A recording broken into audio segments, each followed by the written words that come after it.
በአንድ ወቅት ነው አሉ ከአንድ ዓመት በፊት በሙዚቃ ከፍተኛ ነገር ያገኘው ምንድን ነው ተብሎ ሰይፉ ሾው ላይ በኢቢኤስ ቴሌቪዥን ተጠይቆ ነበረ። ሰሜም የህዝብ ፍቅር በማለት ባጭሩ መልሶ ነበረ። እነሆ ሰዓቱ ደርሶ ከሚወደው ህዝቡና ስራውም እንግዲህ ዛሬ በሞት አጥተነዋል።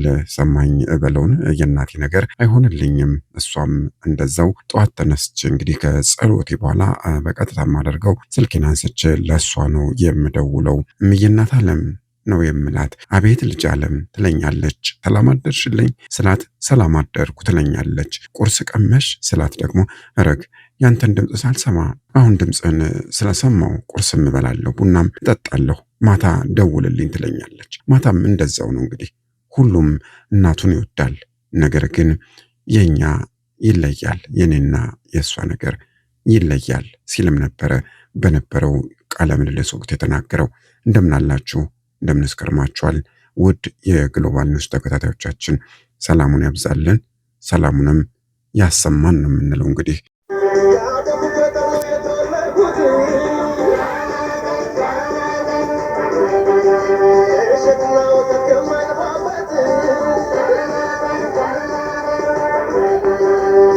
በማይጠገቡና በማይረሱ የባህል ዜማዎቹ በብዙዎች ዘንድ ተወዳጅነትን ያተረፈው ሰማኝ በለው እንግዲህ ዳግም ላናገኘው ይችን ከንቱ ዓለም ተሰናብቷል።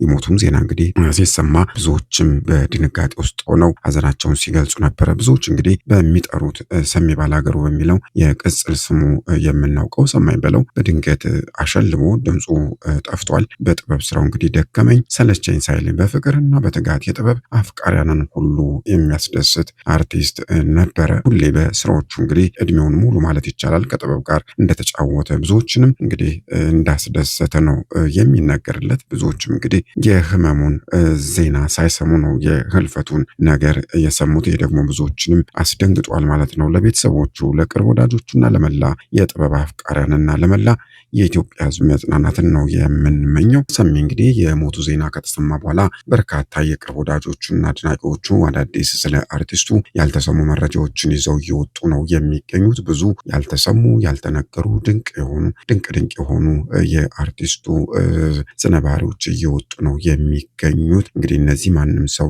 ያልሰማቸው ናቸው። ሰሜ ስለ ቤተሰቡ፣ ስለ ሀገሩ፣ ስለ እምነቱ ከምንም በላይ ደግሞ እምዬናት አለም እያለ ስለሚጠራት እናቱ ያልተሰሙ የትም ያልተነገሩና የቅርብ ሰዎቹም ወዳጆቹ ብቻ የሚያውቋቸው መረጃዎችን እንግዲህ ዛሬ እንነግራችኋለን። ቻናሉን ላይክ እና ሸር እያደረጋችሁ አዲስ ከሆናችሁ ደግሞ ሰብስክራይብ እያደረጋችሁ ቤተሰብ እንድትሆኑም በአክብሮት እንጠይቃለን። እኛ በዚሁ ወደ መረጃችን የምናልፈው እንግዲህ የመሞቱ ዜና ከተሰማ በኋላ በርካታ ሀሳቦች በማህበራዊ ሚዲያው ላይ እየተንሸራሸሩ ነው የሚገኙት። ሰሜ እንግዲህ በህዝብ ዘንድ ትልቅ የሆነ ቅቡልነት ያለው አርቲስት ከመሆኑ ጋር ተያይዞ ብዙዎቹ ናቸው ሀሳባቸውን እያጋሩ የሚገኙት። ከእነዚህ ውስጥም እንግዲህ የብዙዎችን ቀልብ ስቦ የሚገኙ ደግሞ ከጋዜጠኛ ስንዱ ኃይሌ ጋር የነበረውን ቆይታ እሷም በማህበራዊ ሚዲያዋ ላይ እንግዲህ እንዲህ ስትል አጋርታለች። ምንም በሌለበት አውላላ ሜዳ ላይ ለቤቴ መስሪያ የሚሆነኝን ድንጋይ በባዶ መሬት ላይ አስገልብጬ ቁልል ድንጋዩ ላይ ወጥቼ ቁጭ አልኩ። ፊት ለፊትም እንግዲህ ያለውን መድኃኔዓለም ቤተክርስቲያን እያየሁ ያለኝን ገንዘብ በሙሉ ድንጋዩ ላይ አውየዋለሁ። ቤት የምትሰራው አንተ ነህና ቀሪውን ቤት አንተ ስራው አልኩት፣ መድኃኔዓለምም ሰራው ሲል ነው እንግዲህ ከሷ ጋር በነበረው ቆይታ የገለጸላትን ሀሳብ ያሰፈረችው። በአንድ ወቅት እንግዲህ ከድምፃዊ ሰማኝ በለው ጋር በኮንስትራክሽን ካፌ የሬዲዮ ፕሮግራም በጎጆ ዲዛይን ዝግጅቴ ላይ ያጫወተኝ ነበር ስትልም ነው የገለጸችው። የዚህን አገር የሆነ ራሱ ባህል የሆነ ባለሙያ መታመሙን ሳልሰማ ህልፈቱን ዛሬ በማህበራዊ ሚዲያ ላይ ሰምቼ ከልቤ አዘንኩ ስትልም የገለጸችው ጋዜጠኛዋ በባህል ሙዚቃ ቀማሪነቱ፣ ዘመን በማይሽረው ስራዎቹ፣ በባህል አሻጋሪነቱ፣ በጨዋታ አዋቂነቱ፣ በትህትናው ሀሳቡን በፈገግታና በሳቅ በመግለጹ ይታወቃል። ሰማኝ በለው ለአንድ ቀን እንግዲህ አብረው ሲውሉ ደግሞ የበለጠ ያከብሩታል ያውቁታልም ስትል ነው ሀሳቧን ያሰፈረችው። ነገርኩት በቃ ቤቴን መድኃኔዓለም ሰራው፣ እኔ ስራ እየሰራው ባለቤቴ ቤቱን ቆማ አስገንብታለች። ለዚህ ቤት መገንባት እርሷ አስተዋጽኦ ከፍተኛ ነበር። በቦሌ ቡልቡላ የሚገኘው ቤቱን እያስጎበኘኝ ነበረ ይህንን ያለኝ ስትል ነው ጋዜጠኛዋ የተናገረችው። ከሁሉም እንግዲህ የቤቱ ክፍሎች ውስጥ የሚወድ የሚወደው ክፍል ምን ሊሆን እንደሚችልም ግምቴን ጠይቆኝም ነበር ስትል ነው እንግዲህ የምትናገረው። ሞከርኩ በቃ አላወቅሽውም ብሎ ወደ አንድ አነስ ወዳለች ክፍል ይዞኝ ሄደና የጸሎት ክፍሉን አሳየኝ። የጸሎት ክፍሉ ነበረች። ክፍሉ እንግዲህ እጅግ ደስ የሚል ስሜት አለው። እጁን ወደ ክፍሉ በሰፊው ዘርግቶ ፊቱ ላይ ደማቅ ፈገግታ እየፈሰሰ የምወደው ክፍል ይህ ነው አለኝ ኮራና ጀነን ብሎ። በቤታቸው በተገኙበት በዚያ ቀን ከድግስ በማይተናነስ ግብዣ ነበረ። እርሱም ባለቤቱም የተቀበሉኝ ልክ እንደ ባለ ሙዚቃውና አለባበሱ መስተንግዶም እንግዲህ እንዲያ ነበረ። እንደ እናቶቻችን እንደ አባቶቻችን ሰው በልቶ የጠገበ እንደማይመስለው ሰው በልቶ የጠገበ አይመስላቸውም ነበር ስትልም ነው እንግዲህ ገጠመኟን የገለጸችው። እንግዲህ ሰሜን ከሌሎች ለየት ያደርገዋል። በእርግጥም ሰሜ በብዙዎች ዘንድ ተወዳጅ ተናፋቂም ሰው ነበር ማለት ይቻላል። ከቤት ወጥተን ስትላለች እንግዲህ ወደ ስቱዲዮ ስናመራ በጨዋታው በሳቅ እንባዬን እያስጠረገ የነበረ የሬዲዮ ዝግጅቱም እንግዲህ አድማጮችን ያስደሰተ ነበር ስትልም ነው አጋጣሚውን እያነሳች የምትገኘው። ሰማኝ ሙዚቀኛና ገጣሚ ብቻም አይደለም ራሱ ባህል እንጂ ከባህላዊ ዘፈኖቹ በተጨማሪ ደግሞ በአለባበሱ ባህሉን ሲያስተዋውቅም ኖሯል። እንግዲህ አምባሳደር ነው፣ የሀገሩ የባህሉ አምባሳደር ነው ብሎ መናገርም ይቻላል። ዛሬ እርሱ ቢያልፍም እንግዲህ እኛ በሙዚቃው ወቅት እንግዲህ ለብሷቸውና ይዟቸው በሚታያቸው ባህላዊ መገለጫዎቹ ማለትም በበርኖሱ፣ በጭራው፣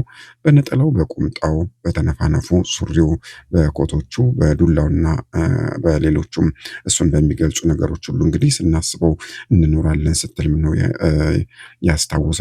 መለስ ብላ የነበራትን ገጠመኝ ከቅርብ ጊዜ ወዲህ እንግዲህ የሚሰማው የእንዲህ አይነት ሰዎች ድንገተኛ አሟሟትም እጅግ ያስገርማል። አንጋፋው የባህል ሰው ሰማኝ በለው ነፍስ በሰላም ትረፍ። ሌላ ምን ይባላል? ለባለቤቱም ለልጆቹም እና ለመላው አድናቂዎቹም መጽናናትን እመኛለሁ ስትልም የገለጸችው። የተከበራቸው የግሎባል ኒውስ ተከታታዮቻችን እንግዲህ ዛሬ እየወጡ ባሉ መረጃዎችም ደግሞ አድናቂዎቹ ሳይቀሩ እንግዲህ ህመሙን ሳንሰማ እንዴት የሞቱን መርዶ ልንሰማ እንችላለን? እንዴት በማህበራዊ ሚዲያ የሚወደውን ሰው መርዶ ይሰማል? እያሉም ነው እየገለጹ የሚገኙት። ሰሚ እንግዲህ ምን ነክቶት ነው? ምን ገጠመው? ይጣራልን እያሉም ነው የሚገኙት።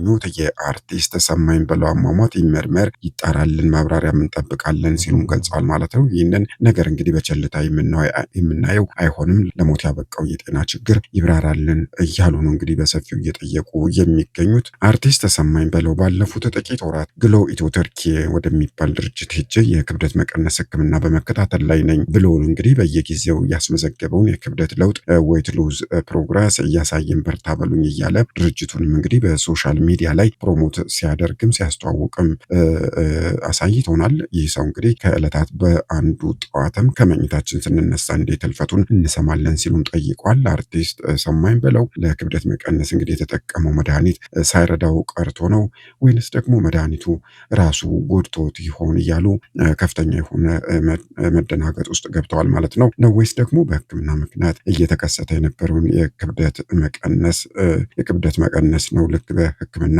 ክትትል የተገኘ አችመንት አስመስለው ማስታወቂያ ሲሰሩበት የነበረው። ሌሎችንም እንግዲህ ሊያጠምዱበት ሲሯሯጡ የከረሙት እያሉም እንግዲህ ጥርጣሬያቸውን እየገለጹ ነው የሚገኙት። ይህንን ነገር እንግዲህ በቸልታ የምናየው አይሆንም። ለሞት ያበቃው የጤና ችግር ይብራራልን እያሉ ነው የገለጹ የሚገኙት። ዝም ብሎ በደፈናው ብቻ ባደረበት ህመም በህክምና ሲረዳ ቆይቶ ከዚህ ዓለም በሞት ተለየ የሚለው ጀነሪክ ዜና እረፍት ወይም ደግሞ ሴንስ አይሰጥም እያሉም ነው እያነሱ የሚገኙት። የአይነቱ የሞት ዜና እንግዲህ በብዙ አርቲስቶች ላይ በጣም ተደጋገመ።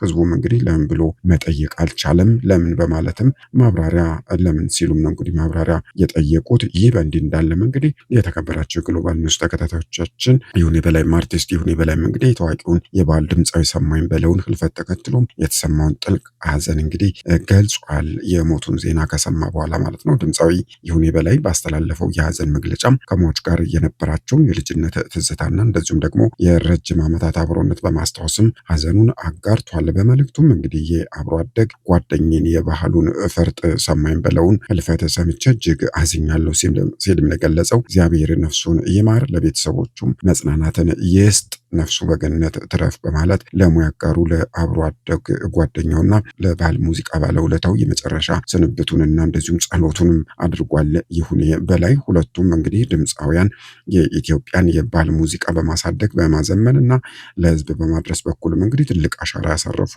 የኪነ ጥበብ ሰዎች ናቸው ብሎ መናገር ይቻላል። በተለይም የጎጃምና የአካባቢውን ባህላዊ ዜማዎችን በመድረክ ላይ እንግዲህ በማቅረብም ለበርካታ ዓመታት የሙዚቃውን መድረክ አብረው አድምቀዋል ሁለቱ ማለት ነው።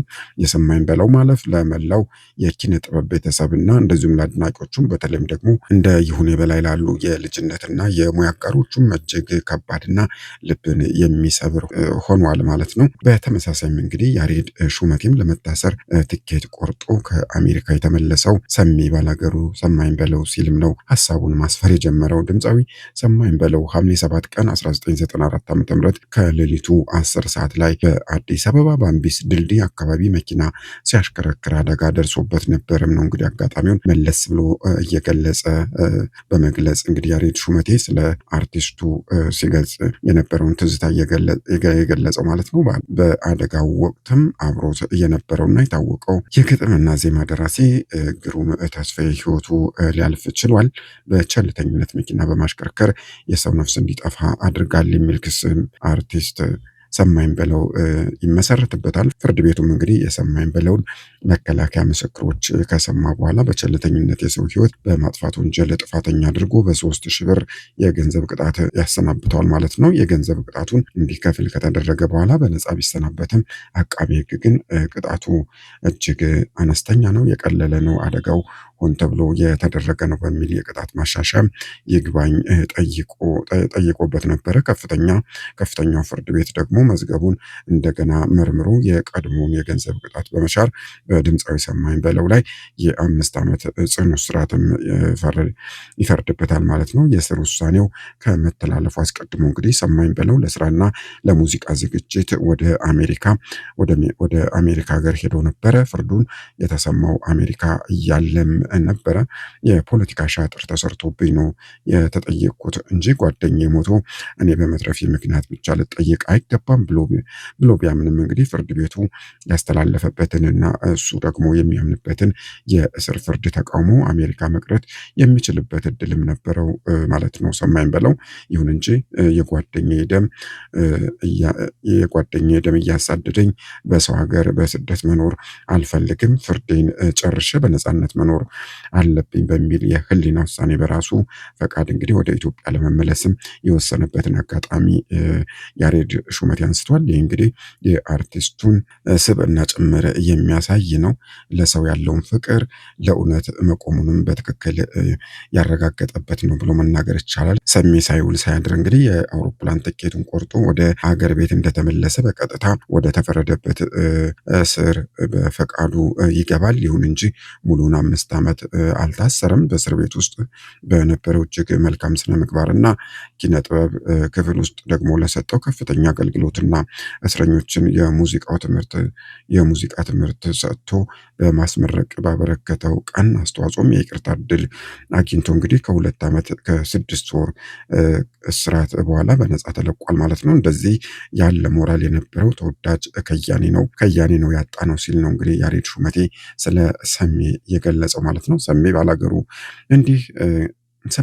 እንግዲህ ከባህል ድምፃዊነቱ በተጨማሪም የዜማና ግጥም ደራሲም ነበረ። አርቲስቱ ከመደበኛ በላይ የሆነ ውፍረቱ ይህ ነው የተባለ የጤና ችግር እንዳልፈጠረበትም ለምሳሌ እንደ ስኳር፣ ግፊት የመሳሰሉትን በሽታዎች ማለት ነው ከ1 ዓመት በፊት ውፍረቱ እንዳላስከተለበት ሲገልጽ ነበረ። ከ1 ዓመት በፊት በነበረው ቃለ መጠይቅ ወቅት ማለት ነው።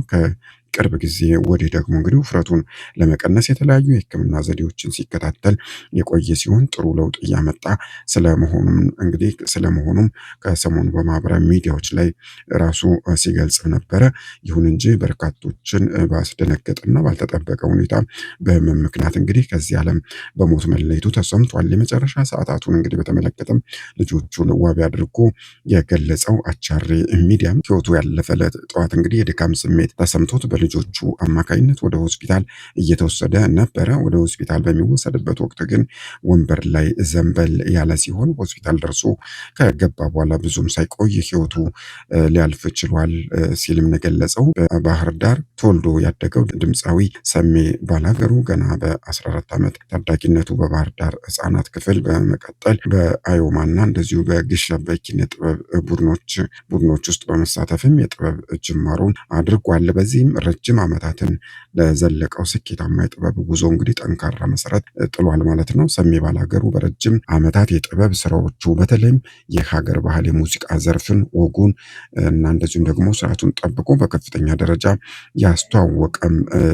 ያስተዋወቀም ድምፃዊ ነበረ። በተለያዩ ክለቦችም እንግዲህ ዘመናዊ ሙዚቃዎችን በመጫወት ልዩ ብቃቱን ያሳየበትና በርካታ የባህል ስራዎችንም ለአድማጭ አበረከተበት የጥበብ ባለውለታም ነበር ማለት ይቻላል። ሰማይም በለውን ከተወዳጅ የባህል ስራዎቹ መካከልም ባላገር፣ ደቦት እንስራ፣ ዘገኛ፣ አለሽ ነገር፣ ዝናቡ፣ ዓለም እንደምነሽ የሚሉት ይጠቀሳሉ ማለት ነው። ከተሰጥኦ ባሻገር ደግሞ በተገኘበት ቦታ ሁሉ ሳቅን የሚፈጥር እጅግ ተጫዋች፣ ቀልድ አዋቂ እንደዚሁም በመልካም ስብዕናው የሚታወቅ ነበረ። ሰማይም በለው በአንድ ወቅት እንግዲህ ሶስት ነገር እወዳለሁ ሀገሬን፣ ትዳሬንና ስራዬን በማለትም መርሁን ገልጾም ነበረ። ከ35 ዓመታት በላይ በዘለቀው የትዳር ህይወቱ እንግዲህ የአራት ልጆች አባት የነበረው ድምፃዊ ሰማይም በለው ሰሜ ባላገሩ በሰራው ውብ የሙዚቃ ስራዎቹ ሁልጊዜም በብዙዎቻችን ልብ ውስጥ ተቀብሮ የሚኖር ነው የሚሆነው። የሰሜ ባላገሩ ስርዓተ ቀብርም እንግዲህ በቡልቡላ መድኃኔዓለም ቤተክርስቲያን የሚፈጸም ይሆናል። የተከበራችሁ ግሎባል ኒውስ ተከታታዮቻችን አርቲስቱን በተመለከተ ያሰናዳነው ዝግጅታችን በዚሁ ተጠናቋል። ሌሎች መረጃዎችን ማሰባሰብ እንግዲህ የምንመለስ ነው የሚሆነው። ቻናሉን ሰብስክራይብ፣ ላይክ እና ሼር እያደረጋችሁ እንግዲህ ቤተሰብን እንድትሆኑ በአክብሮት እንጋብዛለን። ለአሁኑ በዚሁ እናበቃለን። ሰናይ ጊዜ